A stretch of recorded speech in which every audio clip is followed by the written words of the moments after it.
Laboratorio de Termodinámica Básica, Práctica 5. Primera ley de la termodinámica en un proceso a presión constante. El objetivo de esta práctica es que el estudiante obtendrá datos experimentales de temperatura y volumen en un proceso a presión constante para caracterizarlo y calcular las variaciones de la energía de dicho proceso de acuerdo a la primera ley de la termodinámica. Iniciando con los fundamentos teóricos, tenemos que un proceso a presión constante se le llama isobárico y se rige por la ley de Charles, quien fue un físico francés quien por primera vez probó experimentalmente que a masa y presión constantes el volumen de un gas es directamente proporcional a la temperatura. Si introducimos la constante de proporcionalidad, tenemos para un estado inicial que el volumen inicial entre la temperatura inicial es igual a una constante, y para un estado final el volumen final entre la temperatura final es igual a una constante. Ya que las constantes son iguales, entonces obtenemos la expresión matemática de la ley de Charles, que nos dice que a presión constante el volumen de un gas ideal es directamente proporcional al incremento de la temperatura.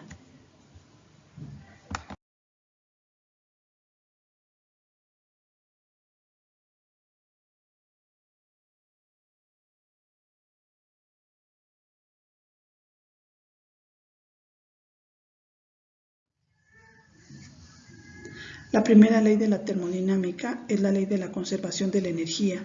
Sabemos que hay distintas manifestaciones de energía. Una de ellas es la energía interna, que es la suma total de todas las energías cinética y potencial de las moléculas de un sistema termodinámico.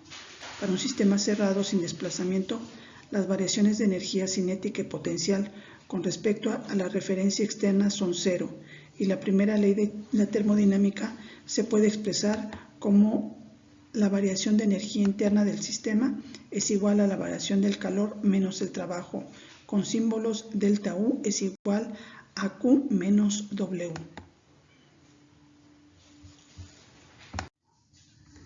Para el desarrollo experimental contamos con el siguiente material, equipo y sustancias. Primeramente tenemos un vaso de precipitados de 2 litros, el cual contiene agua.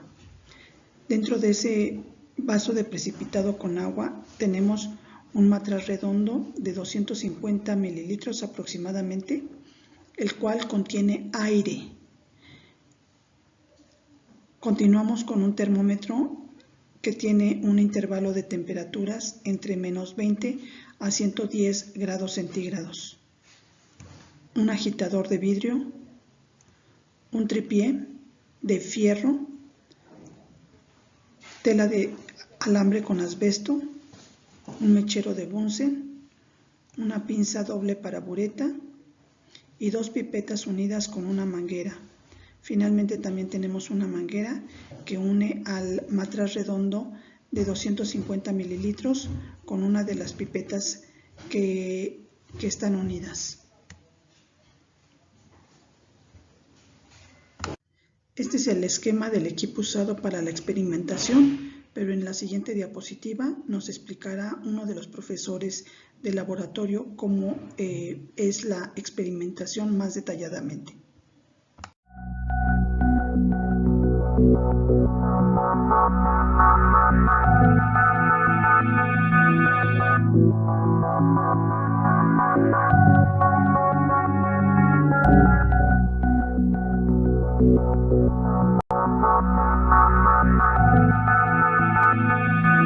Bienvenidos nuevamente. Para esta ocasión vamos a explicar el procedimiento experimental para la práctica número 5, llamada Primera ley de la termodinámica en un proceso a presión constante.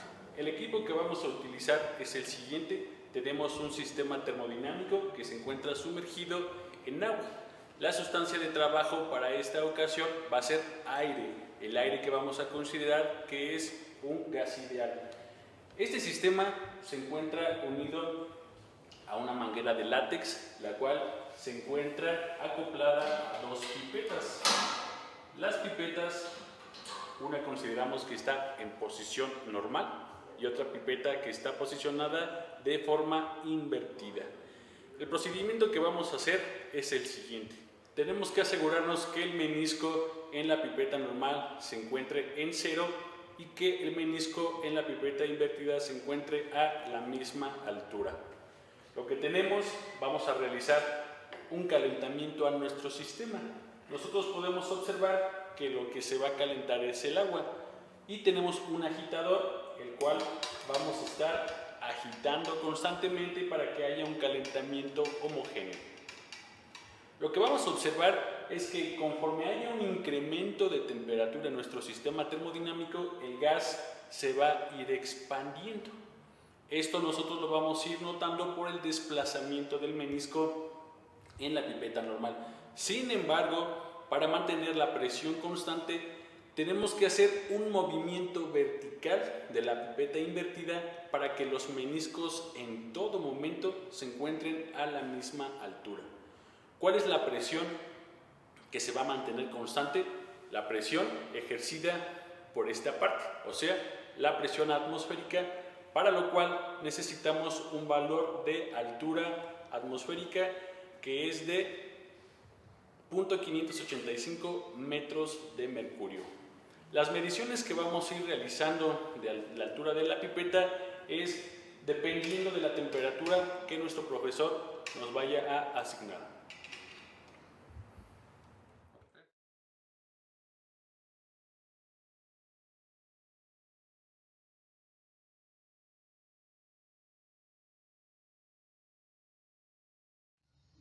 Aquí tenemos la tabla de datos experimentales. Los datos se les va a enviar a la plataforma del Google Classroom para que puedan desarrollar sus cálculos. Recuerden seleccionar la tabla de datos experimentales que les corresponde a su equipo. En esta tabla tenemos 3 columnas. En la primera tenemos el número de medición. En la segunda columna la temperatura a la cual estuvo el sistema termodinámico, que fue el aire que estaba contenido en el matraz balón, y también el volumen de la pipeta del aire medido, del aire que fue desplazado. Tenemos también en la parte de abajo el volumen del matraz, ya definido específicamente para cada uno de los equipos que se tienen, y la temperatura ambiente con la cual se trabajó.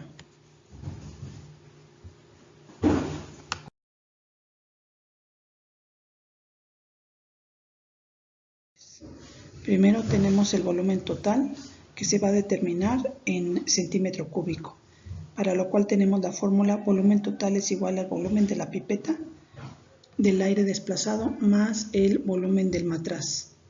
Entonces lo hacemos para los diferentes estados termodinámicos que se tuvieron. Continuamos con graficar el volumen total en el eje de las Y contra la temperatura en el eje de las X. Cuando se grafique, al final se pondrá una línea promedio de entre todos los valores obtenidos. En el siguiente cálculo les piden completar el siguiente cuadro, para lo cual en la primera columna ustedes tendrán que poner la temperatura de cada estado termodinámico que tuvieron y finalmente hacer la suma correspondiente. En la segunda columna todos los volúmenes totales para que finalmente hagan la suma. La tercera columna tendrá la misma columna 1 pero elevada al cuadrado, y al final harán la suma correspondiente de esa columna. Finalmente tendrán la columna número 4, que multiplica la temperatura por el volumen total, o sea, la primera columna se debe de multiplicar por la segunda y el resultado se pondrá en la columna 4, para que finalmente esa columna se sume y obtengan el valor correspondiente. En el cálculo 4 les piden obtener la recta promedio por el método de mínimos cuadrados. Recordemos que la ecuación de la línea recta en matemáticas es igual a Y es igual a mx más b. Si nosotros sustituimos la ecuación con los datos que nosotros manejamos, sería volumen total es igual a la pendiente que multiplica la temperatura más b. Para nosotros obtener la ecuación de la línea recta promedio, deberemos de obtener la pendiente m y la b, que matemáticamente la m está dada por la ecuación que ustedes ven en la diapositiva, donde en el numerador nosotros tenemos que obtener, que multiplicar en el numerador el número de datos que nosotros obtuvimos, que fueron 7, que multiplican a lo obtenido por la suma de la columna 1. Después tenemos que restar la multiplicación de la suma que obtuvimos en la columna número 1 por la columna número 2. En el denominador lo que vamos a nosotros a tener es el número de datos que multiplican a la suma que obtuvimos de la columna número 3 menos la suma que obtuvimos en la columna número 1. Esta sí la deberemos de elevar al cuadrado, ya que a diferencia de la columna 3, que sí fue un dato que se elevó al cuadrado, en este caso pues no se elevó y tenemos que elevar en esta parte al cuadrado. Para obtener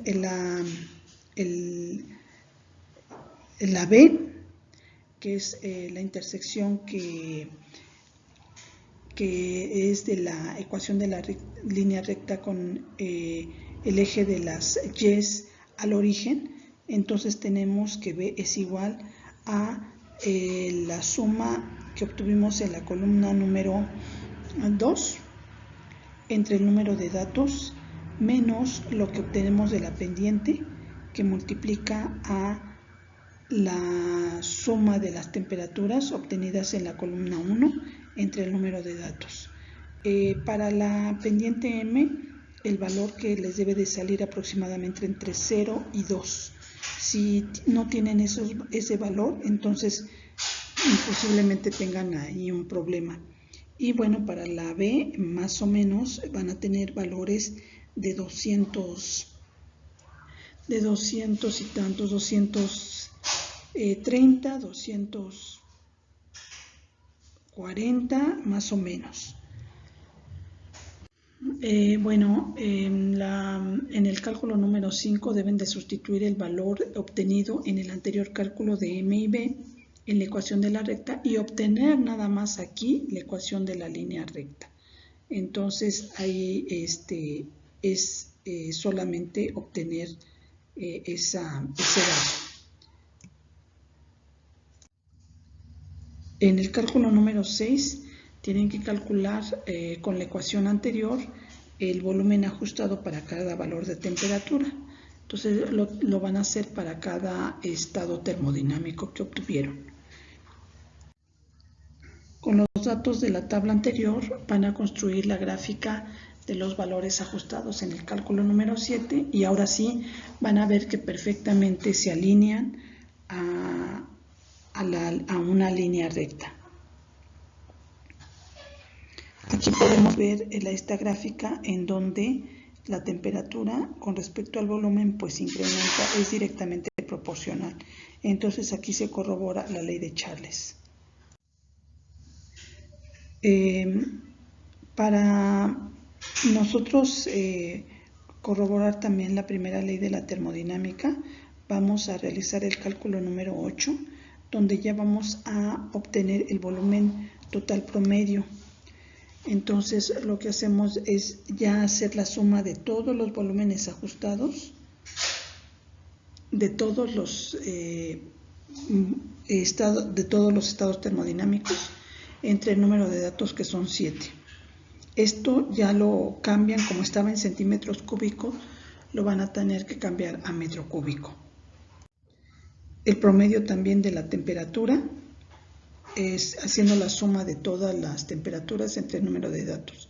pero como está en grados centígrados lo tienen que cambiar a Kelvin sumando 273.15.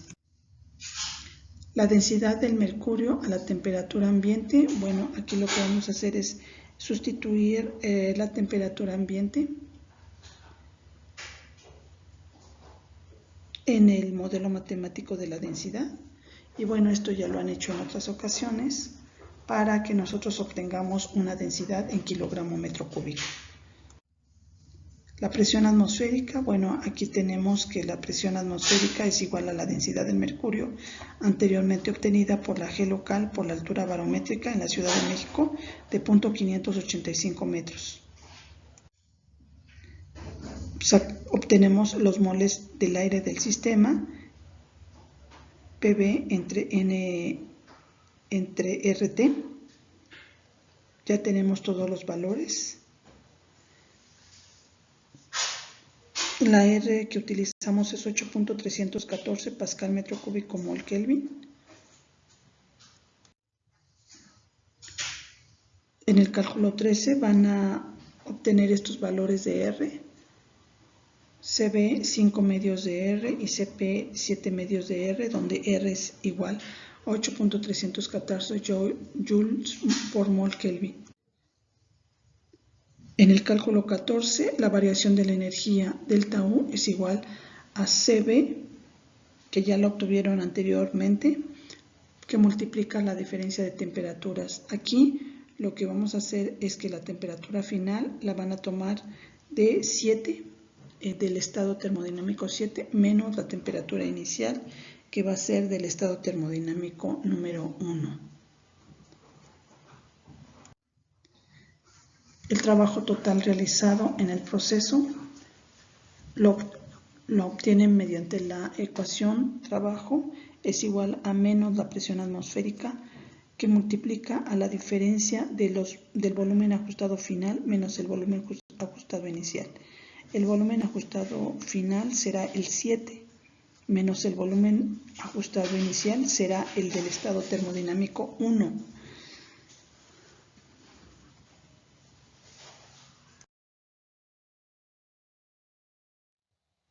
En el cálculo número 16 van a obtener el calor total del proceso en joules y está dado por la ecuación Q a presión constante es igual a N, el número de moles, por el CP, que multiplica a la diferencia de temperatura final, que en este caso va a ser la del número 7 y la inicial de la del número 1, o sea, el estado termodinámico 1.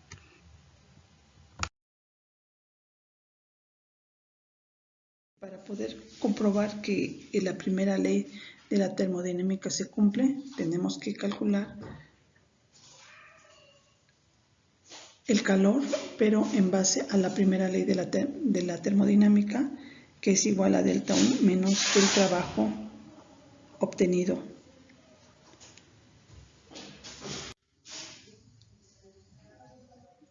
Finalmente, ustedes pondrán la tabla de resultados. Y bueno, aquí en el calor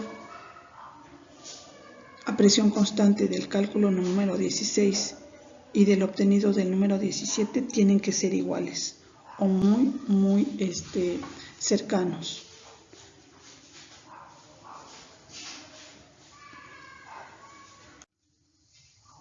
Colocarán en su reporte el análisis de datos y resultados y las conclusiones.